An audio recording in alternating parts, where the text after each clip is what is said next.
Allez, messieurs, Erev Tov.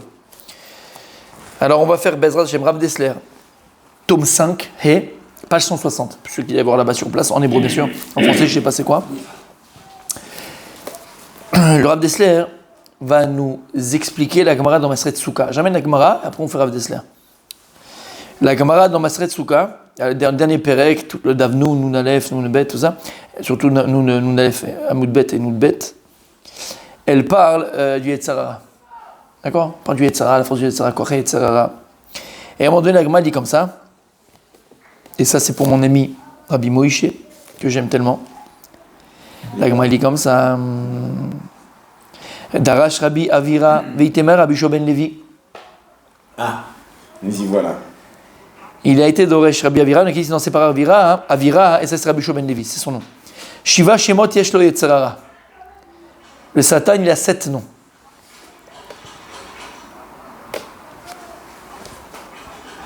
C'est bizarre. Ça veut dire quoi, les 7 noms et Yetzarara? Ça veut dire quoi, le Yetzarara, il a 7 noms. Le mauvais penchant, il a 7 noms. Mais est-ce que c'est le mal qui lui a donné le nom? La Gemara, elle va dire c'est quoi les noms.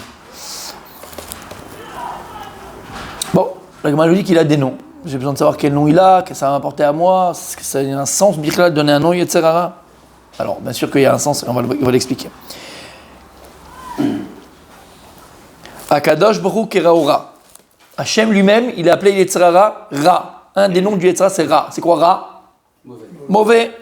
D'où je sais ça, chez Nehemar, il y a écrit, dans Bereshit, qui Yetzerlev Adam Ramineurav. Parce que le cœur de l'homme, il est mauvais depuis sa jeunesse, depuis sa naissance.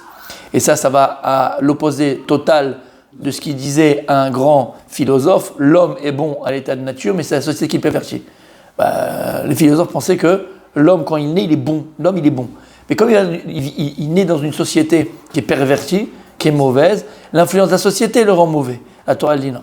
Qu'il lève Adam Arminorav. L'homme, il naît avec un cœur mauvais. Oublie tes histoires, ça c'est chez les philosophes. La Torah, elle te dit que l'homme, il naît avec un cœur déjà qui est mauvais. On va expliquer dans le dessin, attention. Moshe Krao Harel. Moshe, il l'a appelé Harel. C'est quoi Harel? Non circoncis. Et donc on appelle ça quoi? Un incirconcis. Un circoncis. On appelle ça. Il n'y a pas un autre? D'accord, un circoncis. Ok. Chez Nehemar, Umaltem et Tochlat Levavechem. Écrit dans le verset, vous circoncirez le prépuce de vos cœurs. Et c'est quoi le prépuce de ton cœur? C'est le mauvais penchant. Donc là, le prépuce, il est appelé prépuce. David Kerao, donc ça c'est Moshe Rabbeinu. David, alors c'est intéressant de voir chaque personnage, quel nom il a donné. Il y a un rapport aussi entre le personnage qu'il a appelé, là je le donne mais c'est pas le cours d'aujourd'hui, j'ai pas envie qu'on s'éloigne trop, mais Moshe Rabbeinu, on sait qu'il est né Maoul. Moshe Rabbeinu, il est né sans prépuce. D'accord? Ok, donc c'est ici de quoi il parle. Il n'y avait pas ce rat. Sans prépuce. Il y a des gens, moi je connaissais un, aujourd'hui il y en a qui est né sans prépuce. Je connaissais un enfant qui est né sans prépuce. Moi j'ai connu une personne, c'est 4 garçons sont nés sans prépuce. Maoul. Les 4. Il faut vérifier sur une dame, il faut saigner, il faut lui faire saigner. Ouais. David, Tipadam. David Kerao Tamé. David Damelech, il l'a appelé Tamé. Chez Nehemar, il y a écrit dans le verset, Lev Taor Bera Li Elohim. Dieu, il m'a créé un cœur pur. Michlal, Deika Tamé. De là j'apprends qu'il y a un Tamé. De là j'apprends que si tu me dis qu'il y a un cœur pur, je me dis qu'il y a un cœur aussi qui n'est pas pur. C'est que le cœur qui n'est pas pur, c'est le Satan, c'est Yetzara. Shlomo Kerao Soné. Shlomo Melech, il l'a appelé ennemi. Chez Nehemar, Im Raev Sonecha, Achilou Lechem. Si ton ennemi, il est affamé, donne-lui à manger du pain. Vim Tzameh, Ashkeu Maim. Et s'il est assoiffé, fais-lui boire de l'eau. Ki gechalim ata chote al rosho, v'Hashem yishem lecha. Al tikre shalem lecha, et là yashlimenu lecha. Ok. Yeshaya kerao mirchol. Le prophète Yeshaya, il l'a appelé mirchol, embûche. Chez Nehemar, sulu, panu derech. Arinu mirchol. Miderech ami, ça c'est Yeshaya. Yecheskel, le prophète Yecheskel, kerao even, il l'a appelé une pierre. Chez Nehemar, vasiroti etle va even mi besarchem, et j'enlèverai le cœur de pierre de votre chair. Je donnerai un cœur de chair et de sang. Yoel Kerao Tzfuni. Yoel, le prophète Yoel, il l'appelait Tzfuni. C'est quoi Tzfuni? Tsafoun. Tsafoun, c'est. Non, enfoui.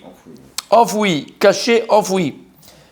Sheneemar, Vet Tzfuni, Arichik Ma'alechem. Et le Tzfuni, celui qui est enfoui, caché en vous, je l'éloignerai de vous. Voilà les 7 noms du Yetzer Hara qui sont dans la Gemara. Et la Gemara continue Tanoura Banan par rapport à ce sujet du Yetzer Hara. Omer Rav Dessler sur cette Gemara. Il y a écrit dans Bereshit. Et Dieu, il a vu que tout ce qu'il a fait, il était bon. C'est quoi Aveine Tov? Tov, Ze Yetzer Tov. C'est le bon penchant. Veine Tov Meod. Et après la Torah, elle dit Veine Tov Meod. Ze Yetzer Hara. Donc lorsqu'Akadosh Baruch Hu il a créé le monde, il a dit Ine Tov, c'est quoi? C'est Yetzer Hara Tov, c'est le bon penchant. Mais lorsqu'il y a écrit dans la Torah Ine Tov Meod, c'est très bien. De qui on parle là-bas? C'est Yetzer Hara. Alors je sais, tu me dis c'est pas possible. Quoi, Yetzer Hara Tov, il a appelé Tov, je comprends, mais Yetzer Hara, il a appelé Tov Meod. Tu vas enlever tout le catéchisme que tu as pu connaître, mon fils. Tout ça de ta tête, mon fils. Écoute bien ce qu'on te dit. Toi, t'es la parenthèse. Chacun son. Vetzarichioun, il dit le Rav Dessler. Chez Agmara Amrou, Shiva Shemon Yetzer Hara, Kajrou Karaora. Et il dit, on va expliquer. Voilà que l'Agmara nous a dit que le Yetzer Hara, il appelait quoi? Ra. Alors comment ici, Chachamim nous disent que lorsqu'il y a écrit dans la Torah, Veine Tov Meod, c'est très bien, on dit que c'est le Yetzer Hara. Mais arrête, dans la Gemara, dans Souka, Chachamim nous dévoile que Dieu lui-même a appelé le Yetzer Hara. Comment il l'a appelé? Ra. Alors comment d'un côté tu me dis qu'il est Tov Meod, il est très bien, et de l'autre côté tu me dis qu'il est Ra, c'est son nom, Ra, mauvais. Contradiction. Omer Rav Dessler, non, c'est pas une contradiction. Lorsque la Torah, elle vient, elle te dit, le Yetzer Hara Tov, il est Tov. Bon, il est Tov, sache les moutes. Ah bah le Yetzer Hara, il est Tov Meod. אתה יודע למה? תכלית היצר הרע לאפשר בחירה. Le but de la création du Yetzer Hara, c'est uniquement pour permettre le libre arbitre. On a expliqué ça déjà le matin. Si maintenant Dieu nous avait créés comme des anges, les anges ils sont que Tov, ils ne sont que bons. Donc ils ne font que le Retzon Hashem, ils ne font que la volonté de Dieu. Ils n'ont pas le choix de faire autre chose que le bien. Mais à partir du moment où tu donnes à la personne la possibilité de choisir entre le bien et le mal, à partir du moment où tu crées le bien et tu crées le mal, c'est là où tu as donné la possibilité à la personne de choisir entre le bien et entre le mal. En 2 mots, si le monde était tout entièrement rouge, tout serait communiste. Non. Ben non, on ne serait pas que le monde est rouge. Qu'est-ce qui me permet de savoir que le monde est rouge? C'est parce qu'il va avoir un point vert, ou un point bleu, ou un point blanc, ou un point jaune. La soucoupe volante. La soucoupe volante, exactement. Il y a fait Méron. Là, il se rappelle d'un cours. Il y a fait Méron. Et bien là, c'est pareil. Il y a le Tov et il y a le Ra. Parce qu'il y a le Tov et il y a le Ra, parce qu'il y a le bien et il y a le mal, c'est la place du libre arbitre. Donc, entre le bien et le mal. Ve'en Tov mi bechira im bocher betov. Ve'ainu Ramzal. Il a fait shachad b'tshuva masim tovim ba'olam hazeh. Donc il dit ve'en Tov mi bechira im bocher betov. Et c'est ce qu'il est Chachamim. Il a fait shachad b'tshuva masim tovim ba'olam hazeh. Elle est belle un instant de teshuva, de repentir et de bonnes actions dans ce monde-là. Et de quoi on parle en vérité? C'est quoi? Il y a fait shachad b'tshuva masim tovim. C'est quoi un moment, un instant de teshuva et masim tovim, de repentir et de masim tovim? De quoi on parle ici? C'est milchemet hayetzer. C'est de surmonter et de dépasser son yetzer hara, son mauvais penchant. Mikol chaya olam haba. Où on voit ça? C'est écrit dans Pirkei Avot. T'entends ce qu'il dit Chachamim? Il est plus belle, c'est encore plus bon, c'est encore plus beau. Un instant de combat dans ce monde-là. Et c'est quoi de combat? D'avoir été capable de surmonter son yetzer hara ba'olam hazeh et donc de faire tchouva, de faire masim tovim, que tout le chaya olam haba, que tout le monde futur.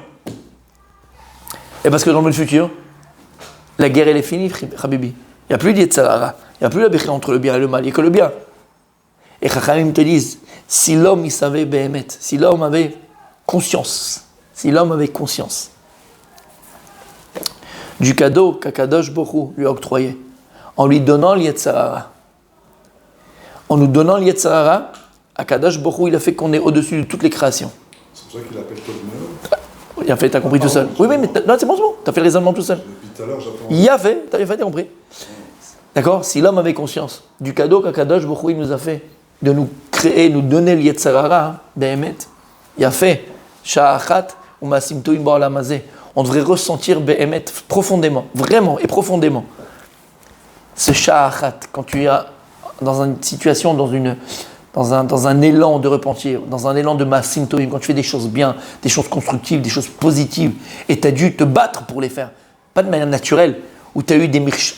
Je l'ai déjà dit, tu vois, c'est l'élan des Yetzer Hara. Tu as eu par Mirchol, tu as eu des embûches, où tu as eu le cœur qui était un cœur de pierre, tu n'arrivais pas à donner. Tu n'arrivais pas à donner à ton frère, tu n'arrivais pas à pardonner. Tu n'arrivais pas à pardonner, il va faire un coup de crasse à ton copain, à ton machin. Even, Yetzer Hara. Mais tu as été capable de dépasser. Il n'y a pas plus beau que toute la vie future que tu auras dans l'Olam Haba. Tu entends ce qu'on dit? Aré, Shebechira Batov, Gam Yetzer Hara. Tov! Qui est Tov et là il gabout à la Yetzer. Et c'est ça que la Torah elle te dit. Lorsqu'Akadosh il l'appelait, il est Tov Meod. C'est le Yetzer Hara. Im Zera ki Yetzer Tov. Il est Tov Yetzer Tov. C'est magnifique, c'est très bien. Mais c'est quand même Malach. Tu resteras au niveau d'un ange. Le seul moyen que Dieu il a donné à l'humain de dépasser les malachim, de dépasser les anges, c'est par l'intermédiaire du Yetzer Hara. Comment? Du mauvais penchant. Comment? Lorsque tu vas être midgaber à la Yetzer Hara. Lorsque tu vas arriver à surmonter ton Yetzer Hara. Par tes choix, par ton travail, par ta volonté. Alors là, tu vas dépasser parce que tu as choisi. Et c'est beaucoup plus fort. Vous savez, petite parenthèse, mais qui est très importante. C'est son anniversaire, je lui fais plein de cadeaux de parenthèses ce soir millénaire. Je fais le temps de donner des parenthèses, tu vas voir. En voiture, voilà, avant les charentaises. Écoute bien. C'est tellement important d'éduquer nos enfants dans ça aussi. Et d'éduquer nos élèves dans la Torah dans cela. Je dis quoi? J'ai eu le mérite, la chance d'étudier à Jivatmir. Quand j'étais à Vrer, d'accord? Pendant 8 ans, 10 ans. 8 ans inscrit et 2 ans quand je suis resté. Mais pas inscrit, mais j'étais encore là-bas à mi-temps. L'Oméchané. C'est un endroit exceptionnel. C'était pas un rêve, mais c'était une volonté profonde. Après que j'ai étudié dans le Kasser d'Akolel, après d'aller à Mir et de Lama. Pourquoi? C'est un endroit, si tu t'investis, il sortira quelque chose de toi. Quoi, je ne sais pas, mais il sortira quelque chose de toi de bien. C'est pourquoi? Tu prends deux personnes. 2 enfants, 2 personnes. Le premier, tu l'obliges à. Alors il va faire ce qu'il va faire. Il va le faire. Mais tu l'as obligé. Bon, il a fait ce qu'il a fait. Il est venu à l'heure, il a étudié, il est venu à chaque shiurim, chaque cours, il était là, il a ouvert la Gemara, il a appris. Mais il était obligé. C'était, comme on dit chez nous, bessif. D'accord? Par force. Et tu prends un deuxième, et lui, il a choisi. Il se lève tous les matins et il a choisi d'aller étudier. Il a choisi d'aller au shiurim. Il a choisi d'ouvrir la Gemara. Il a choisi d'ouvrir les poskim. Il a choisi. Tu prends les deux, tu les mets entre guillemets après en comparaison. Celui qui a choisi d'être, il est beaucoup plus grand que celui à qui on est obligé. Beaucoup plus grand. T'as des à la main? Oui, je ne vais pas dire que c'est pas logique. Hein. Ce que je dis, c'est logique. C'est le premier qui a été forcé, il avait plus de Yetzer Hara que le deuxième. Pas forcément. L'autre, il a été forcé. Voilà, c'est-à-dire qu'on lui a rajouté du Yetzer Hara. C'est pas pareil, parce que peut-être qu'il n'avait pas la base, mais comme on l'a mis dans ce cadre-là, alors on lui a rajouté du Yetzer Hara. Kol hakavod lo, c'est magnifique, kol hakavod, tu auras une médaille, ce que tu veux. Mais je parle au niveau Ishi, je parle au niveau de l'être, je parle au niveau de sa Torah, je parle au niveau de ce qui devient. C'est 2 mondes différents, Khabibé. D'abord, c'est pas sûr que lui il arrive au bout, parce qu'à la fin, cloc, comme on dit chez nous, tu m'as étouffé, je vais mourir, laisse-moi tranquille. Mais ça vaut pour tout, ça vaut pas seulement pour. J'ai donné cet exemple-là parce que moi je l'ai vu de mes yeux. D'accord? Et c'est vrai pour tout. Bien sûr, c'est vrai pour tout. Quand c'est quelque chose qui est né d'avoir quelque chose qui est une volonté qui vient d'une Bechira. En vérité, et c'est ça en fait, c'est pas le cas de la Bechira, donc je ne vais pas rentrer. J'ai le Yetzer Hara de rentrer dedans. Mamash, c'est tellement beau la Bechira, mais je ne vais pas rentrer dedans. Mais juste pour qu'on comprenne ça. C'est ça qu'il écrit Inetov Meod. Inetov Meod, c'est Yetzer Hara. Et rappelez-vous ce qu'on avait dit au nom du Baal Shem Tov. Ce qui fait que tu te lèves le matin, que tu veux manger, tu vas avec ton épouse manière intime, que tu t'occupes, d'accord, de cette vie matérielle, c'est pas l'Yetzeratov, pardon, c'est l'Yetzerara. Il faut le chérir, le Yetzerara. Si c'était que ta Neshama, comme il dit le Baal HaTanya, la Neshama, elle, tu sais ce qu'elle veut? Il dit c'est comme une flamme. La Neshama, c'est comme du feu. C'est comme une flamme. Tu allumes une bougie. La flamme, elle fait quoi? Elle est toujours tirée vers le haut. Il dit pourquoi? Parce que le feu, c'est spirituel, matériel. Matériel, parce que c'est à partir d'une bougie, ou d'une tige, ou bon, ce que tu veux, d'accord? Mais c'est aussi spirituel. Le feu, tu ne l'attrapes pas, tu ne veux pas l'attraper. Essaye d'attraper le feu. Tu te brûles. Okay, tu peux te faire mal. Ok, donc il y a ces deux notions-là. Le feu, c'est spirituel, matériel. Mais la flamme, comme c'est spirituel, c'est pour ça qu'on allume une bougie, les Inu Nishma, tel Rav, tel grand-père, telle grand-mère, d'accord? Lama. Parce que le feu, la flamme, elle est appelée Neshama. D'où on sait ça? Il y a écrit Nishmat Adam, qui n'est Rachem Nishmat Adam. La bougie de Dieu, c'est quoi? C'est la Neshama d'un homme.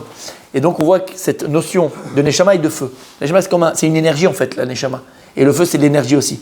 Et donc, pourquoi on dit ça? Parce que la femme, elle veut toujours retourner à sa source. Elle va toujours vers le haut. Et il dit le Baal HaTanya, la Neshama, c'est pareil. Si tu prenais un micro, on faisait parler à la Neshama, on lui dit qu'est-ce que tu veux là maintenant? Tu dis laisse-moi tranquille, laisse-moi retourner là-haut, j'étais bien moi. Dans un corps, il me fait voir des trucs que j'ai pas envie de voir, il me fait manger des trucs que j'ai pas envie de manger, il me fait embrasser quelqu'un que j'ai pas envie d'embrasser. Oh, j'ai pas envie, laisse-moi retourner là-haut, c'est quoi ça? Ça pue là! Ça c'est la Neshama, Habibi. Neshama, elle veut retourner à sa source. Pourquoi je disais ça? Vous disiez ça par rapport à... Oui, Yetzara. D'accord? Donc la Neshama qui est Yetzara Tov, oui, ça y est, il a fini son tour, il veut retourner à sa source. Ce qui fait que tu vis ta vie terrestre, c'est l'Yetzara. On a besoin du Yetzirah pour continuer à avancer. T'as pas compris? Plus que ça, pas on a besoin. C'est pas qu'on a besoin. C'est obligatoire. C'est obligatoire. C'est le moteur de notre vie, c'est l'Yetzara. C'est pas l'Yetzara Tov. Je parle de la vie matérielle. Mais grâce à tes jambes, grâce à tes pieds, grâce à ta tête, tu fais des mitzvot. Tu fais des mitzvot. Aller avec son épouse, c'est une mitzvah. Aller manger quand c'est une mitzvah, c'est une mitzvah. Et aller faire l'anniversaire de ta fille, c'est une mitzvah. Et ainsi de suite. Donc c'est le Yetzara qui fait ça, que tu vis, que tu as envie d'aller. C'est le Yetzara. Et donc quand il y a écrit dans la Torah, je comprends pourquoi on n'avait pas fini. Hein.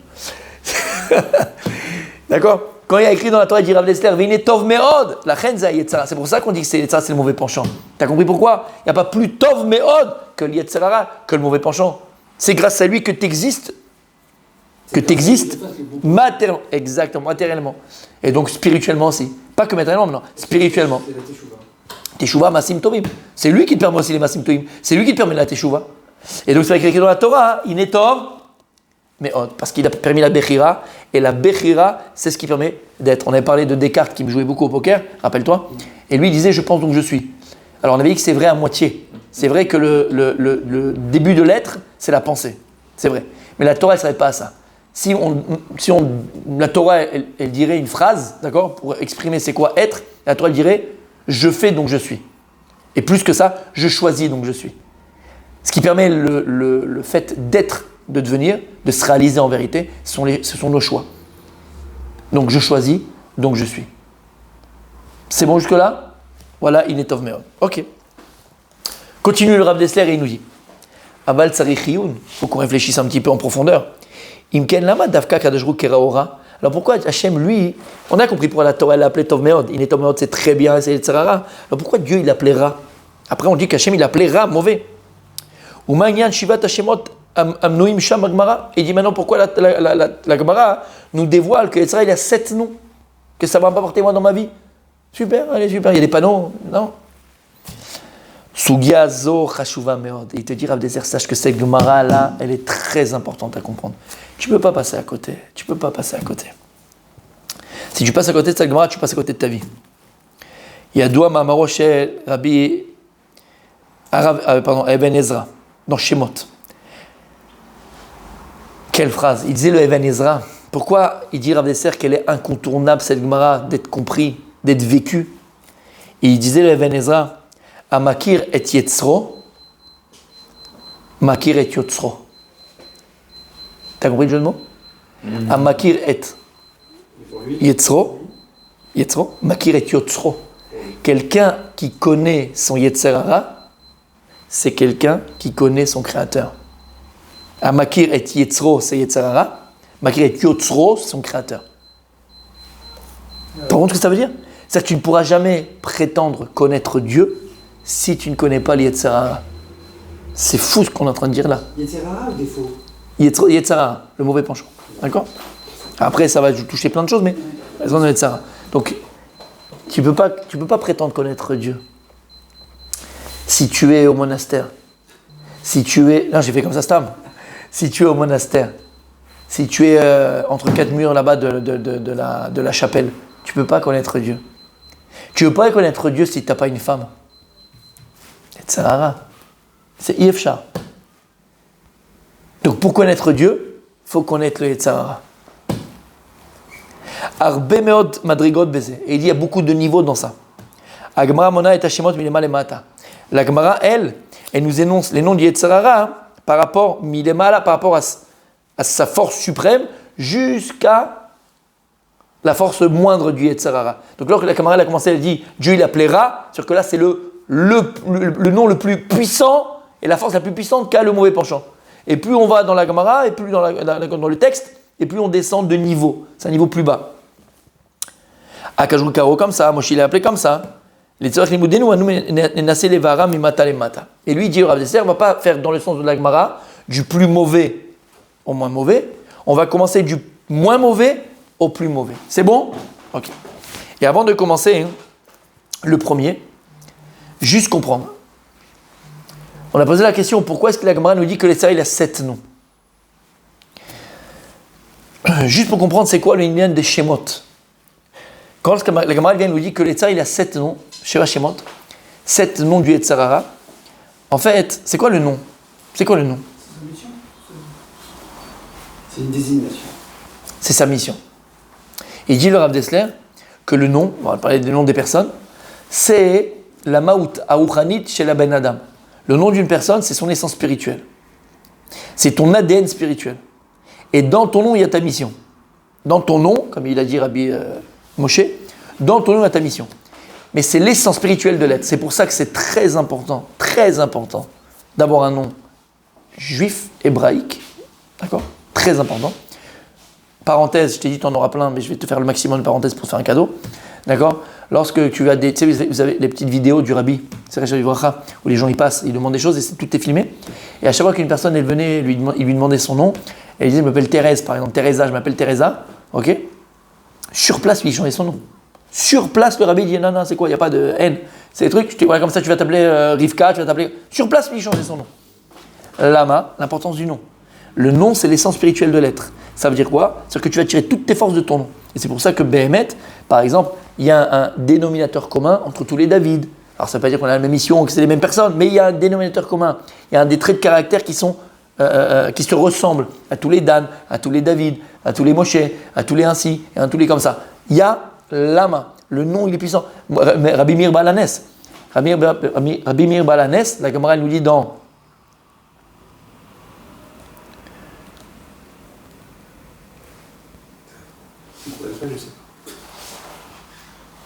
Elle est où la Gemara? Laquelle?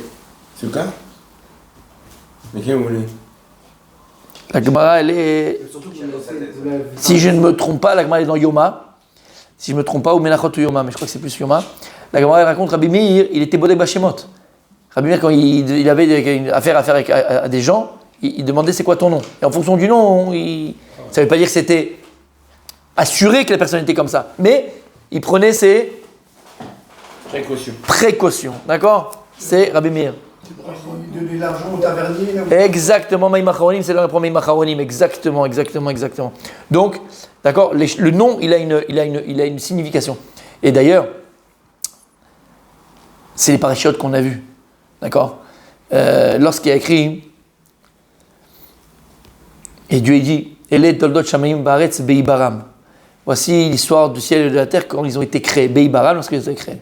Et la Gemara de nous dire, Chaim nous dire, Al Tikri Beibaram et la Be'avraham. Ne lis pas quand ils ont été créés, mais Be'avraham. L'histoire du ciel et de la terre, Be'avraham. Bon, quel rapport avec Abraham Avinu maintenant? Et Chaim nous dire, en fait, ici, il y a écrit quoi? Quelque chose qui est vrai pour tout le monde. En fait, il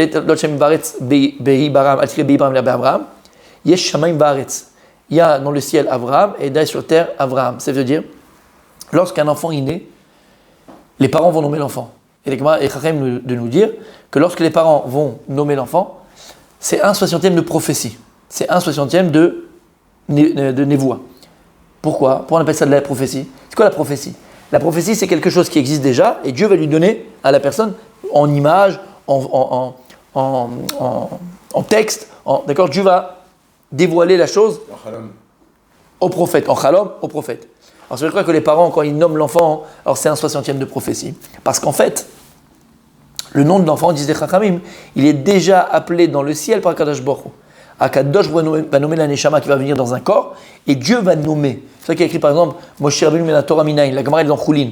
La Gemara dans Choulin, il dit, Moshe Rabbeinu de la Torah, d'où on sait ça? D'où on sait que le nom de Moshe, où il est dans la Torah? Alors c'est bizarre parce qu'il a écrit Moshe, mais en allusion, il a écrit Beshagam, avant qu'il naisse. La Torah l'a déjà appelé. Beshagam ou Adam. Il a écrit que lorsque Dieu il a amené le Dorapelaga, le déluge là, Dieu il a dit, il y a eu le déluge, Dorapelaga, la tour de Babel, il a dit, ça sert à rien que l'homme il vive 1000 ans comme c'était Adam Rishon, 900 ans et toutes ces choses-là. Il fait n'importe quoi.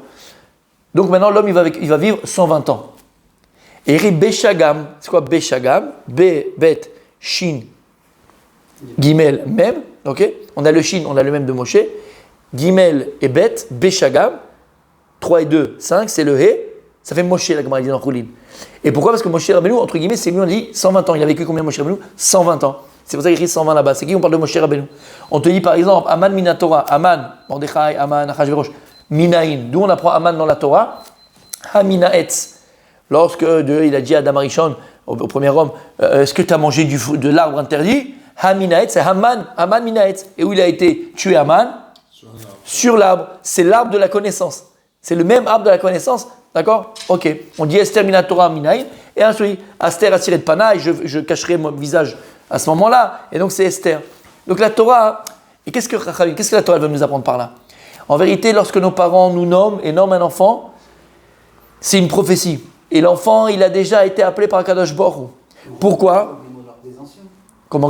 On reprend toujours les noms des anciens. Bien sûr, on peut aussi appeler les noms des anciens, bien sûr. Mais c'est ta mission quand même. On fait que ça. Ah non, on fait pas comme ça. Bon, on fait que ça. On n'invente pas un nouveau prénom. Non, c'est pas inventé. On n'a pas besoin d'inventer. Bien sûr qu'on n'invente pas. Mais le nom que tu vas donner, pourquoi tu vas donner à lui Moshe, et à l'autre Dan, et à l'autre Rivka, et à l'autre, d'accord, si on parle de ces prénoms-là. On n'a pas le droit de dire un nouveau nom. Ben non, s'il n'est pas dans la Torah, il n'a pas de mécor. Il faut un nom qui a un mécor, qui a une source, d'accord, juive. Une histoire, une source juive. Exactement. Encore une fois, pourquoi? Parce que c'est Akadosh Baruch Hu qui nomme. Et donc Hachem, il donne la mission à l'enfant. Et les parents, c'est une prophétie. C'est quoi une prophétie? C'est quelque chose qu'on le retrouve. C'est une névoie, mamash, une névoie. Et donc, tout ça pour dire quoi? Tout ça pour revenir à ce qu'on disait. Le nom d'une personne. Ah oui, il a fait. Et c'est ça qu'on dit. Elle est Toljevaris Beibaram, Avraham. Donc il y a ton nom qui est inscrit dans le ciel. C'est le nom que tes parents te donneront sur terre. Et on apprend d'Avraham Avinu. Au départ, il s'appelle Avram. Dieu lui a rajouté le He. Et le travail de chacun, c'est d'arriver à quoi? C'est d'arriver, la même manière qu'Avraham Avinu, il a réussi à devenir Avraham Avinu en bas, c'est qu'il a fait. Et il a écrit, et il a inscrit son nom terrestre comme son nom céleste. Et il dit, le Chachamim, que le travail de chacun sur terre, c'est d'arriver à inscrire et à écrire, entre guillemets, son nom terrestre et le faire calquer parallèle à ton nom céleste. Et tout ça comment? Avraham Avinu a eu 10 épreuves. À travers les 10 épreuves d'Avraham Avinu, c'est ce qui lui a permis de devenir Avraham Avinu et de faire correspondre son nom terrestre à son nom céleste. Et c'est pareil dans la vie de chacun. Toutes les épreuves de la vie, des petites, on ne veut pas de grandes épreuves, on ne veut pas d'épreuves, mais toutes les épreuves de la vie, tout ce que tu vis et tous les choix que tu fais, ils sont là en vérité pour faire correspondre ton nom terrestre à ton nom céleste. Et lorsque tu arrives par ton vécu, par tes choix, à faire correspondre ton nom terrestre à ton nom céleste, ça s'appelle être. C'est ça, être. C'est ça, devenir. On doit devenir exactement comme Dieu. Kaviachol, c'est une image. Mais on doit devenir son nom. Et c'est pour ça que dans les Sidurim, on ne l'a pas ici, mais vous l'avez d'accord dans les Sharet Chesed, digne de son nom, rappelle-toi ce que j'avais dit, il dit le Harizal, et c'est ramené là-bas dans les Sidurim, à Elokai Neshama, quand on arrive là-bas à la fin. Mais pas Elokai Neshama. Elokai Netzor, d'accord? C'est écrit là-bas, il dit le Harizal. C'est bien ici de dire des psukim, de dire des versets, où les premières lettres vont former ton nom, ton prénom, quoi. Tu connais ça? On le fait pour le Voilà. Bon, ça c'est pour les Teilim, par exemple. Mais là, c'est à chaque fois que tu finis une Amida, il dit le Harizal termine par des psukim qui commencent, les lettres commencent par ton nom. Et il dit pourquoi? Parce que c'est une ségoula, c'est quelque chose qui va être apte à te rappeler de ton nom le jour où après 120 ans tu seras jugé par Hachem. Trabibi, tu vas arriver après 120 ans. Tu as un safek d'oublier ton nom, mais je sais comment on m'appelle, on m'appelait comme ça toute ma vie. On m'appelait comme ça toute ma vie. Et je vais oublier comment je m'appelle, on va t'arriver. Dossier, prochain dossier. D'accord, Reuven ben Reuven, ok?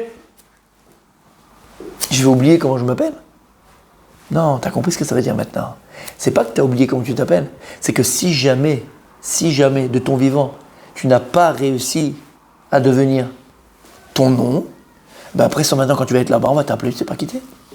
C'est pas le bon dossier, c'est bon. Moi? Non. Et on va te montrer tout ce que tu aurais dû devenir. On va pas te montrer ce que tu as fait. Ça badaï, on connaît ça, d'accord? Et on va te montrer tout le blanc. On va te montrer ce qui est écrit, quand tu t'es caché là-bas, quand tu as fait ceci, quand tu as fait des choses bien, quand tu as fait moins bien. On va tout te montrer.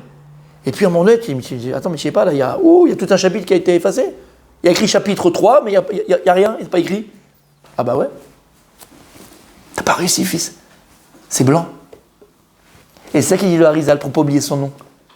Parce que si malheureusement tu n'es pas devenu ton nom par tes actions, parce que tu as fait par ton choix et pas, tu l'oublieras là-haut. On revient toujours à Abraham. On revient toujours à Abraham. Tu as compris ce que ça veut dire? Donc c'est pour ça que c'est très important.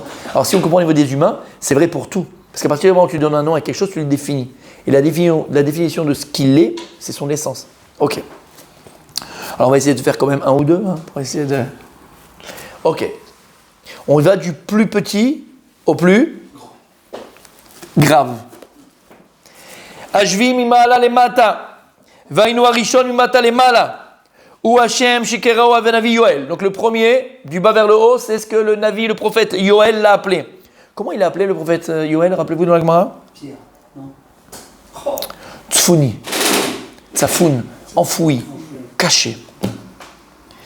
En la Gemara monakla la medrot sheberechenu. Manachnu korim lo. Regarde ce qu'il dit ici le Rav Dessler. La Gemara, elle n'est pas en train de te donner les noms que nous pourrions donner au Yetzer Hara. Nous, on pourrait donner au mauvais penchant. C'est pas ce que la Gemara, elle dit. La Gemara, elle ne va pas donner les noms que nous pourrions donner au Yetzer Hara. À nous, à idiototes, pas les idiots. Nous, les simplés. À Emeti, she'en lanu shem le Yetzer Hara shelanu. Et tu sais pourquoi? Parce qu'en vérité, nous, on n'a pas de nom à lui donner, Yetzer Hara. Velama, qui est nanu makirim otoklal, parce qu'on ne le connaît pas. Tu peux donner un nom à quelque chose que tu connais, puisqu'on a expliqué quoi? Que le nom que tu donnes, c'est la définition que tu donnes à une chose. Quand tu donnes un nom à quelque chose, c'est ce qu'il définit. Et quand tu arrives à définir une chose, c'est que tu l'as compris. C'est comme en mathématiques, c'est comme en physique, c'est comme en biologie, c'est comme en histoire, c'est comme en ce que tu veux. Quand tu définis quelque chose, c'est que tu l'as compris. Il dit Rav Dessler, alors pourquoi on n'a pas donné pourquoi nous on n'est pas capable de donner des noms Yetzer Hara? Tu as donné à la main. Pourquoi tu ne veux pas donner un nom Yetzer Hara? Tu le connais pas? Comment tu veux le définir? Pour toi, le Yetzer Hara, c'est ta femme. Tu n'as rien compris à la vie. Non, mais c'est peut-être le... Je pèse les mots. Je pèse les mots. Combien il y en a qui viennent, ils disent j'en peux plus, elle me tue. Elle me tue, elle est mauvaise, elle est machin. Il pense vraiment que sa femme, c'est son Yetzer Hara. Il n'a rien compris à la vie. Ou l'inverse, entre nous. Donc voilà, si c'est des femmes qui viennent te dire sur leur mari. Ok? T'as compris ce que je veux dire par là? Les autres, l'idée, voilà. L'autre, c'est ses beaux-parents. L'autre, c'est ses machins. Le type meshkin, parce qu'en fait, il mène des guerres qui sont pas les siennes, quoi. Et il combat ses amis, pas ses ennemis. Tu fais quoi en fait? C'est ce qu'il dit Rav Dessler. Comment toi tu veux nommer Yetzer Hara si tu ne le connais pas? Tu ne peux pas le définir.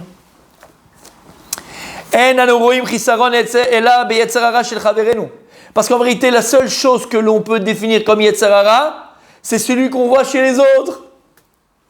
Là, tu le définis chez les autres. Hein? Il est comme ça, il est comme ci, il est pas assez, il est pas trop, il est pas... L'autre, là, tu sais le définir, le Yetzer Hara de ton copain. Là, tu sais le définir.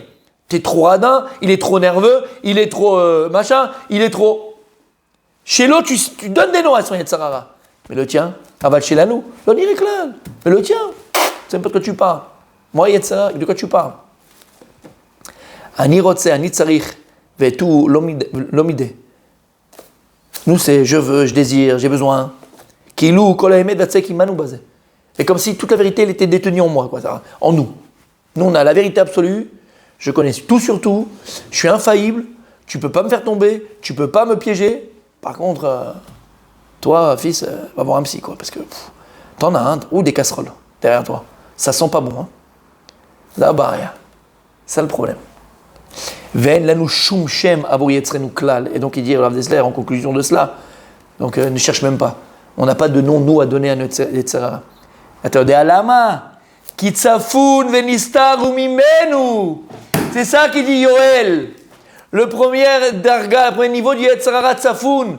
Il parle de toi et de moi dans l'état actuel dans lequel on est. Tzafun, il est tellement fouillé en nous, il est tellement caché en nous, le Yetzirah, qu'on n'a pas de nom à lui donner, nous. Vezeu Hashem shkaru Yoel ben Nevoa, c'est ça que le prophète Yoel il donne. Tzafuni, chez Tzafun vomet belibo shel adam. Il est enfoui, caché à l'intérieur du cœur de l'homme. Et tu sais même pas que tu le connais même pas, tu le sais même pas. Alors tu vois que mais ça c'est le plus dangereux. Le plus dangereux c'est quoi? C'est pas connaître le danger. De ne pas le voir. De pas le voir, de pas le connaître, de s'aveugler, de ce que tu veux. Tzafun caché. Ça c'est le plus dangereux. Ça c'est Meshki. Avec, tu peux même pas commencer à parler, tu peux même pas discuter. De toute façon tout est nickel pour lui. Tout est nickel, il n'y a aucun problème. Je sais pas, tu fais des heures sup avec ta secrétaire, fils, c'est un problème. Ah, tu vois le mal partout, toi. Ah, d'accord. Et puis, 9 mois plus tard, elle accouche. C'est qui le papa? Ah. Le stylo. Oui. Il avait de l'encre? Ouais, d'accord. T'as compris ce que je dis par là, mon sadique? Voilà le premier niveau du Yetzirah. C'est celui que nous, on a tous, Tsafoun. Plus grande maladie. C'était même pas au courant que tu as Yetzirah. Tu le connais pas. Tu Atalo Makir Kloum. Tu es comme un hiver Ba'afelak. Tu es comme un aveugle dans le brouillard. Il n'y a aucun problème. Aucun problème dans rien. Faire des up-sup avec la secrétaire, c'est pas grave. Aller en dîner tête à tête avec une collègue, c'est à midi, c'est pas grave. Il n'y a pas de problème. D'aller en rendez-vous, voilà, c'est pas grave. Aller en rendez-vous, machin, mais t'es seul avec, d'accord, c'est pas grave. D'aller en vacances à tel endroit, de toute façon là-bas, il n'y a que le, comme en avril, tu ne découpes pas d'un fil, d'accord, il n'y a que le bas. Même le bas, il faut prendre la loupe pour voir s'il y a quelque chose, ok? Mais c'est pas grave, tu vas avec les enfants, tu vas avec tout le monde, on y va. Le gosse, il a 14 ans, il a 15 ans. Où il est le problème? Tout est permis, en fait, tout est permis, quoi. Plus de limite, il n'y a plus rien, Ça fout. Par contre, comme j'ai dit, quand c'est pas sur toi, quand c'est sur l'autre, ah là, qu'est-ce qu'il est nerveux. Mais tu fais n'importe quoi. Arrête de te plaindre si ton fils il est comme ça, mais c'est de ta faute. Tout ça sur les autres, t'es le premier à... Mais toi, tu... D'accord, ça c'est le premier. C'est clair? Pas besoin de continuer sur le sujet? On continue. Le deuxième. Oh là là, quelle mémoire. Oui, messieurs. Je vais pâter. Ma shera odota v'Yecheskel banevoa. En fait, Yecheskel, il l'a vu en prophétie. Ura lorak shiut tsafoun. Maintenant, lui, il n'a pas vu simplement que parfois le Yetzirah, il est tsafoun tellement enfoui que la personne n'a même pas idée qu'il a Yetzirah, il sait pas, tout est naturel, tout est normal. Et là, parfois, even kvedaou, shechosemet bifnei ha'or. Parfois, le Yetzirah, c'est comme de la pierre, une pierre lourde qui est là, c'est une image bien sûr, on a compris, qui est là, et qui chosemet. C'est quoi chosemet? Qui bloque toute lumière. C'est comme si tu es dans une caverne, dans une grotte, et tu sais, comme dans Indiana Jones, là, et tu mets la pierre devant la grotte, et tu es à l'intérieur, il fait tout noir, il n'y a rien, tu vois rien. C'est comme une grosse pierre qui est là, et qui bloque la lumière de passer, de transpercer. L'autre la nefesh lirod mi be'od lo oklal. Et là, c'est quoi l'image? C'est le even du cœur. Le cœur, il est bloqué, le cœur, il est fermé. Quand le cœur, il est bloqué, quand le cœur, il est fermé, comment la lumière de la Torah, comment la lumière d'Akadosh Baruch Hu, comment la lumière de la vie, elle peut transpercer ce cœur-là? Il n'y a pas de place. Prends une grosse pierre énorme qui est en train de bloquer l'entrée d'une grotte. Et toi, et le type, il est à l'intérieur. Il n'y a pas de lumière qui passe. Il n'y a pas de possibilité à la lumière de passer. C'est impossible. Yefchar. Vekaché vekveda I me'od milasia. C'est très dur. C'est très dur de la déplacer. Valken kara shemo even, leva even. C'est pour là qu'il a appelé even. Lève à even, un cœur de pierre. Pour développer ce que dit le Rav Dessler, donc on a compris. C'est quoi lève à even? C'est que parfois, ok, c'est tsafoun. Mais là, c'est pas que c'est tsafoun, elle est enfouie, tu la connais pas. Là, on va dire que les Yetzirah, entre guillemets, il est monté. Là, mamash, quelqu'un qui ne connaît pas les Yetzirah, tu vas l'asseoir, tu vas lui parler, et tu vas le mettre devant ses contradictions. C'est très simple. Tu dis, attends. Est-ce que tes oreilles ont entendu ce que tu as dit à ton ami? À ton ami, tu lui as dit pourquoi tu vas aller là-bas en vacances, parce que moi j'ai été l'année dernière et c'était une catastrophe avec les enfants, les machins, les trucs. Et tu retournes toi cette année, Habibi. La personne, elle peut arriver à se rendre compte, d'accord, avec un petit peu de jugeote, un petit peu d'honnêteté intellectuelle.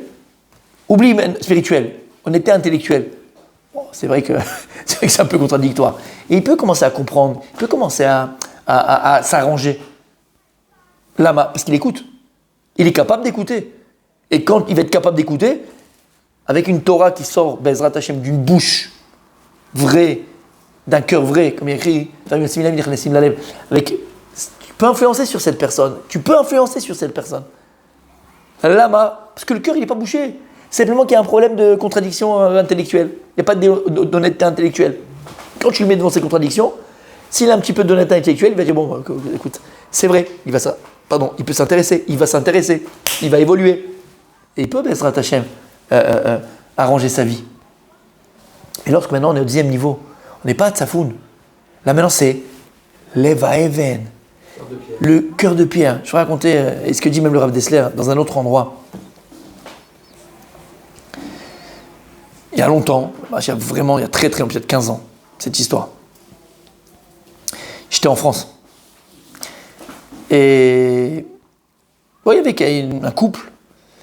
Et c'est des gens, même Kippour, pour vous dire, à Kippour, ils étaient en voyage, quoi, d'accord? Des juifs, hein, attention, ils se reconnaissent comme juifs, tout ce que je veux, mais des milliards Kippour, ils étaient en voyage, en train de se balader, en train de faire un truc, bref. Et j'ai commencé à parler avec eux, et ils s'intéressent. Ils te posent des questions, mais ils s'intéressent sincèrement, tu vois vraiment que c'est sincère, tu vois ce que je veux dire? Vraiment, ils s'intéressent, ils posent des questions, je parle avec eux 2 heures. Et je me dis, waouh, Bezrat Hashem, peut-être, tu sais quoi, peut-être un petit truc qui va les refaire, qui peut-être ils vont le faire l'année prochaine, je sais pas, un petit truc maintenant, ça va les rapprocher. Kloum, shum davar, rien. Et en fait, la discussion qu'on a eue, ils auraient pu l'avoir avec un curé, ils auraient pu l'avoir avec un imam, ils auraient pu l'avoir, et ils l'ont plus après, ils auraient pu l'avoir avec qui tu veux, quoi. C'était intellectuel, philosophique, intéressant. Comme si on était parti sur l'Himalaya en train de dire, voilà, j'ai les Aztèques, j'ai les Pastèques, tu vois, c'est beau ça, ouais, c'est tout. C'est quoi, je failli pleurer. C'est pas possible, à ce point-là, je suis nul. C'est pas possible, rien, Kloum. Attendez à la main. Lève à Even, un cœur de pierre. Et dire, Dessler, tu sais ce qui crée le cœur de pierre? Quelle est la chose qui crée ce Yetzarara de cœur de pierre où rien ne passe? C'est là, rien ne passe. Rien. Tu sais quoi? Il dit Ma'achalot Asurot. Ma'achalot Asurot. Les nourritures interdites, aliments interdits. Et surtout, tout ce qui est shratzim, les escargots, le homard, les crevettes, les machins. Non, je te dis. Baruch Hashem. Essaye de faire des piqûres, peut-être tu pourras. Non, je d'accord? Il n'y a rien. Et ça, Machalot Asurot, c'est Otep, comment? Ça ferme le cœur. Alors le cœur spirituel, le cœur pour comprendre ça. Et ça, le cœur, c'est une cœur de pierre. Et le type, il est gentil, attention. Il est gentil, il va t'écouter, il est là, tu crois, waouh, c'est magnifique. Il n'y a rien qui passe. Rien. La lumière de la Torah, la lumière d'Akadosh Baruch Hu, elle est bloquée. C'est pour ça qu'on dit d'ailleurs. Comment on dit? Dans le schéma. Ouais, dans le schéma. Le schéma, on fait tous les jours, mes amis. Quelle honte. On dort debout. Hein. On dit dans le Kriyat Shema. Ukshartam leot al yadecha. Et tu les attacheras al yadecha. Et on dit, et juste avant on a dit quoi? La Torah sera al levavecha. Et la Gemara dit, les Chachamim disent, la même manière que les tefilines al Libecha al yadecha. Tu ne peux pas mettre les tefilines sur la chemise. Les lanières, tu ne peux pas les mettre sur la chemise. Il faut que c'est directement sur ta peau. Il ne faut pas qu'il y ait quelque chose qui est chotzetz, qui fasse écran entre les lanières des tefilines et ta peau. On apprend ça par rapport à ce qu'il y a écrit par rapport au Cohen, les amis du Cohen. Il y a écrit Al Bessaro. Et il va le porter Al Bessaro. Et de là, la Gemara, elle apprend dans Yoma. C'est quoi Al Bessaro? Directement sur sa peau. Il ne faut pas qu'il y ait quelque chose entre son habit de Cohen et sa peau. Directement, pas de tricot, pas de ces choses-là. Et de là, on apprend aussi pour les tefilines. Al Yadecha. Il ne faut pas qu'il y ait quelque chose qui soit chotzetz entre la main et la peau et les tefilines, la lanière des tefilines. Et quand il va dire Al Levavecha, la Torah, elle doit être Al Levavecha. Al. Faut pas qu'il y ait quelque chose qui soit chotzetz bencha et ben la Torah. Faut pas mettre d'écran entre toi et la Torah, Habibi. Si tu mets des écrans entre toi et la Torah, elle passe pas. Ça l'embûche, ça l'embrouille, ça la bouche. Elle passe pas la Torah. Leva even. Alors il dira à Dessert, comment une personne qui a ce Yetzerara là, et donc qui a mangé des makalot asurot, tu peux la faire revenir dans la Torah. Comment tu peux lui faire pénétrer? Tu peux pas, Habibi. Tishmatov, comment tu fais pénétrer la lumière de la Torah? Va prendre une pierre comme ça qui fait dans une grotte, essaye de pousser la pierre. Tu peux pas. Comment tu fais? Dynamite, exactement. C'est quoi la dynamite? Écoute bien. Il dit Rav Dessler, une personne qui a leva even, le seul moyen qu'elle a, Behemet, de revenir, de faire teshuva et de voir la lumière d'Hachem, il dit c'est Aliédé Itpa'alut. C'est Aliédé Itpa'alut. C'est quoi Itpa'alut? Par l'émerveillement. C'est-à-dire que tu vas réveiller en vérité. Nous, qu'est-ce qu'on essaye de faire quand on fait tchouva à quelqu'un, ou lui montrer le chemin de la Torah, d'accord, tchouva dans le sens profond du terme. Pas tchouva, j'ai fait mauvais. Tchouva, c'est-à-dire que ma vie, elle est différente. Ma vie, elle a un sens. Ma vie, elle est belle, parce que je suis proche de Kadosh Baruch Hu, et tout change. Ma vie, c'est une lumière. C'est une lumière, ma vie. Comment? Tu peux pas. Leva even, la lumière ne peut pas venir de l'extérieur. Nous, on essaye de l'extérieur. Je vais te parler, on va ouvrir les. Ça ne peut venir que de l'intérieur. Cette personne qui est devant toi, elle a une neshama. Et c'est quoi la neshama? C'est quoi la neshama? C'est du feu. C'est quoi le feu? C'est quoi le feu? C'est de la lumière. La neshama, elle a une lumière, la neshama. Ça peut venir que de l'intérieur. C'est comment de l'intérieur? Tu vas rallumer la flamme de sa neshama. Et il dit comment? Par l'émerveillement. Par l'émerveillement. Émerveillement intérieur. D'exemple. Exemple.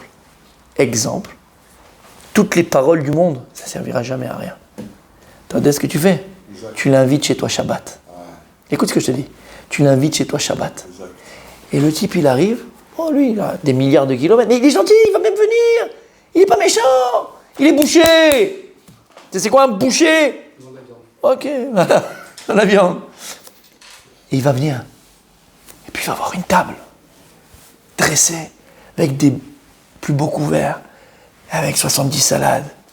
Il va avoir la femme habillée pour Shabbat, le mari habillé pour Shabbat, propre, parfumé, beau. Les enfants à la table de Shabbat. Il va s'asseoir. Et on va commencer à chanter des chants de Shabbat. Il va y avoir une simcha atsuma de Shabbat. Et chacun, il va parler, discuter de ce qu'il pense, de ce qu'il a fait, de ce qu'il a vu, de ce qu'il a fait. La famille, elle est autour de la table. Et lui, Meshkin, qu'est-ce qu'il a? Et s'ils font une fois, c'est à Noël. Ils sont tous ensemble devant le sapin. C'est tout ce qu'il sait faire. Je parle d'un juif. C'est tout ce qu'il fait. Quand est-ce qu'ils sont tous en famille? Tu peux me dire? Ou le 31 décembre, avec Josiane. Là, que tu te rappelles celle-là? Zut, c'est pas ma femme. Mais c'est pas grave. 31 décembre, tout est permis. Allez! Hein, tu te rappelles de celle-là, mon sadique, 31 décembre? C'est le seul moment un peu convivial, quoi, tu vois? Et là, il est. Et le type, il ressent la Gdoucha. Le type, il ressent. Non. Mais c'est une bonne jalousie, on le veut. Invite-le chez toi, Shabbat. Et il dit ça va créer en lui, de lui. Il va être tellement émerveillé par cela. Et je connais, Béhémet, je vais vous donner une parenthèse. D'accord? Je te dis, j'en donne des tonnes, c'est ton anniversaire sadique. Parenthèse. Vous savez, quand j'étais jeune, je n'étais pas ce que je suis aujourd'hui. Alors, je faisais Shabbat, je mangeais cachère, tout ça, à la française, à la sarcelloise, d'accord? Mais j'étais à l'école, j'avais des copains, j'avais des copines, j'avais des machins, on était d'accord. Moi, je voulais être PDG de ça, j'aimais les. D'accord, c'est la bourse, le machin, les trucs. Bref, donc j'étais même inscrit à Dauphine, parce que j'ai eu mention au bac, et j'étais même inscrit à Dauphine. Bref, l'homme est chané. Parce qu'après, je suis venu en Israël, donc je n'ai pas fait du tout Dauphine. Mais l'homme est chané, moi, c'est ce que je voulais faire, moi, de ma vie. Moi, c'était ça, c'était voilà, tu vois. Bref. même quand j'étais comme ça, comme ça, dans une autre optique, toujours Torah, Shabbat, tout ça, attention, hein, mais pas comme je suis aujourd'hui, pas Torah Manuto. Je venais en Israël, 3 fois dans l'année, j'avais toute ma famille ici, et j'ai ma cousine qui est comme ma sœur. Une cousine à moi qui est comme ma sœur. Elle s'est fiancée, elle s'est mariée avant moi. Elle s'est mariée très jeune. Elle s'est mariée avant moi. Et quand je venais, alors elle s'est mariée avec un avrer. C'est quoi un avrer? Quelqu'un qui est tué toute la journée. D'accord? Toi, tout, Manuto. Et quand donc j'allais chez elle, que ce soit le Shabbat, ce soit, Béhémet, il y avait une telle atmosphère de plénitude, de top. À chaque fois qu'on venait, il y avait de la musique d'abord. Chaque fois qu'on rentrait, il y avait toujours le temps de la musique. Avraham Fried, machin, mais des musiques belles, c'est des musiques, pas des belles musiques. Il y avait une telle plénitude, Béhémet, hein, alors que moi, au moment où je le pensais dans ma tête, je n'étais pas dans cette optique, mais du tout. J'étais encore à Saint-Cège, j'étais encore avec les copains, encore avec les copines, encore les machins, bref. Mais je me disais, je demandais à Hachem, mon rêve, c'est d'avoir une maison comme ça. Mon rêve. Et ça venait de l'intérieur, c'était profond. Et ça explosait le cœur de Even qu'on avait, ouais, tu vois ce que je veux dire? Le beau cœur de Even, allez, tout d'accord? Mais ça explosait, mais de l'intérieur. C'était tellement beau. J'étais émerveillé par leur maison, émerveillé par leur foyer. Et ça me donnait envie de leur ressembler. Pas ressembler comme un coffre, comme un singe, comme un perroquet, dans le sens profond du terme. D'accord? Tu vois ce que je veux dire? Voilà, bonne volonté, une bonne ressemblance. Tu comprends ce que ça veut dire? Invite chez toi quelqu'un Shabbat qui arrive, c'est comme ça que ça va venir de l'intérieur. Alors lui, il va se dire aussi, moi aussi, je peux être capable de ma femme avec moi, mes enfants, mes machins. Et tu vas voir, il va se transformer, il va changer. Et c'est ça qui peut exploser le cœur de pierre qu'il a. Ça ne peut venir, il dira que par émerveillement. Je me rappellerai toujours aussi quand, j'étais jeune aussi, la première fois que j'ai visité la Shivat Mir, sans penser une seconde qu'un jour, moi, j'étudierais là-bas, mais pas du tout. On était ressortis, on était avec mon père, et il y avait le Rav Yitzhak, Shlita qui était là, il nous a fait visiter. On est ressortis, je me rappelle toujours avec mon père, on avait ces 5 minutes comme ça. Que tu le veuilles pas, que tu es loin, pas loin, on n'est pas du tout dedans, pas dans ça, en tout cas pas dans les Yeshiva. On était émerveillés. Va Amir. Rappelle-toi, on a fait le Tioul. Qui c'est qui était venu à Amir? Très bien. T'étais pas venu toi, hein? Non. T'as raté l'histoire de ta vie, fils. T'étais pas venu toi non plus, hein? Je connaissais pas. Dommage. Tu te rappelles ou pas? Regarde les têtes, comment c'était? Magnifique. Magnifique. Voilà. Tu rentres là-bas, tu vois, ça s'arrête pas. Dans les escaliers, vous vous rappelez ou pas? Il n'y a pas de place. Ils sont dans les escaliers en train d'étudier pendant 5 heures. 5 heures, 6 heures, ils ne bougent pas. On va le refaire, hein. On ira, on retourne parce qu'il y a beaucoup qui ne sont pas allés. On va le refaire si Dieu veut ce tioul. Il était trop beau, trop beau. Je t'assure que ça va devenir de l'intérieur. Quand tu vas voir ça, tu vas te dire waouh, c'est beau la Torah. Alors tu n'as aucun truc, tu ne sais même pas de quoi il parle. Et le Rav qui nous a fait un shiur. C'était merveilleux, particulier. Magnifique. Voilà. Ça ne peut venir que par l'émerveillement intérieur. C'est clair? C'est bon? C'est la pierre. Pour casser le leva even. De l'extérieur, tu peux rien faire. C'est que par l'intérieur. Alors invite le Shabbat, montre-lui des choses extraordinaires. C'est que par l'intérieur. Okay. J'ai connu, quand tu parles de ta cousine, je fais une parenthèse. Ah, tu l'as connue? Quand tu parles de l'émerveillement de ta cousine, j'ai connu, j'étais invité à des tables de Shabbat, à des moments où Shabbat... ça te disait pas grand-chose. Alors, le jour, on va dire. Ouais, pardon. Et je disais, moi un jour je veux avoir ça chez moi. Mais c'est exactement ça. C'est ce que je me suis dit, mon sadique. Mais voilà. À tel point que quand... Il a fait. Non, j'avais 13 ans, 14 ans. Il a fait. T'as compris? Non, mais on avait passé Shabbat, on avait perdu mon père, il était au début de sa quarantaine, donc on allait, enfin même pas passer Shabbat, on allait bien manger. Bien sûr. On allait manger. Et c'est exact, et tu t'es dit, j'aimerais avoir ça. Et quand je me suis marié, je te promets sur ce cours et sur tout ce que tu veux. Non, sur rien, vas-y. Quand je me suis marié, j'avais pas les moyens d'acheter encore une maison, que j'ai acheté quelques années plus tard. Et avec mon épouse, je trouve qu'on a les mêmes goûts, j'ai refait la même décoration. J'ai fait la même déco, les mêmes couleurs. Là où tu avais mangé quand tu avais 13 ans. Nostalgique. Non, ça avait marqué. C'est vrai, dans cette famille-là, ils avaient l'habitude de ne pas aller à la synagogue le vendredi soir, mais de chanter depuis les Chadodi jusqu'à la fin. dans l'un des salons, parce qu'ils avaient un grand truc, donc il y avait le salon pour Shabbat, etc. Et ça t'a marqué jusqu'à présent. Et ils n'étaient pas spécialement chômage Shabbat, puisque samedi à samedi. Tu es un exemple vivant. Non, c'est... Alors le troisième, messieurs, c'est Mirchol. C'est quoi Mirchol? C'est une embûche. Mirchol, c'est une embûche. Un obstacle inattendu. Qui l'a appelé Mirchol? C'est le prophète Yeshaya. Ça veut dire qu'une fois qu'on a dit qu'il était tsafoun, il était caché, il était enfoui, et on a dit que le Yetzer Hara, qui était inconnu, bah, tu vas mettre la personne devant ses contradictions, tu vas le mettre devant sa réalité. La personne, elle peut faire teshuva, la personne, elle peut comprendre. Quelqu'un maintenant qui connaît le Yetzer Hara, hein, qui sait qu'il existe, qui sait qu'il y a un mauvais penchant, mais il a l'Eva Even, il a un cœur de pierre. Le seul moyen lui de faire teshuva, c'est quoi? C'est l'émerveillement intérieur. Maintenant que tu as réussi à enlever le cœur de pierre, sache que la guerre, elle n'est pas terminée. Le Yetzer Hara, il va prendre une autre forme, c'est un caméléon. Il va prendre une autre couleur, il va prendre une autre forme. Il va prendre Mirchol. C'est quoi Mirchol? Maintenant, sache que le Yetzer Hara, ça va être un metteur d'embûches. Il va essayer de te mettre toute ta vie des embûches. Qu'est-ce que ça veut dire? Comment on va le combattre? C'est la semaine prochaine. Netflix.